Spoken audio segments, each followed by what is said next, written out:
ഹണിറോസിന് പിന്നാലെ സൈബർ ആക്രമണത്തിനെതിരെ പരാതിയുമായി ചലച്ചിത്ര നടി Mala Parvathi filmy news and gossip എന്ന യൂട്യൂബ് ചാനലിനെതിരെയാണ് പരാതി നൽകിയിട്ടുള്ളത്.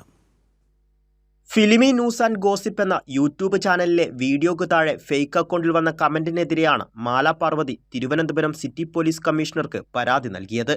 ടൈഗർ എന്ന അക്കൗണ്ടിൽ നിന്നുമാണ് നടിക്കെതിരെ അശ്ലീല പരാമർശമുണ്ടായത്. സംഭവത്തിൽ FIR രജിസ്റ്റർ ചെയ്ത് മജിസ്ട്രേറ്റിന് മുന്നിൽ മൊഴി നൽകി. ഫേക്ക് അക്കൗണ്ടാണ്, ഒരു പേരില്ലാത്ത ഒരു അക്കൗണ്ടിൽ നിന്നും വളരെ മോശമായിട്ടുള്ള എൻ്റെ സ്വഭാവത്തെ ചോദ്യം ചെയ്യുന്ന, എൻ്റെ ഇത്രയും നാളത്തെ എൻ്റെ വ്യക്തിത്വത്തെ ചോദ്യം ചെയ്യുന്ന ഒരു അശ്ലീല കമൻറ്റ് കാണുകയുണ്ടായി.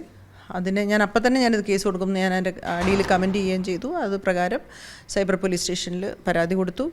16-ാം തീയതി FIR ആയി. ഡിസംബർ 28-ാം തീയതി അവിടെ മജിസ്ട്രേറ്റിന് മുമ്പിൽ മൊഴി കൊടുത്തു.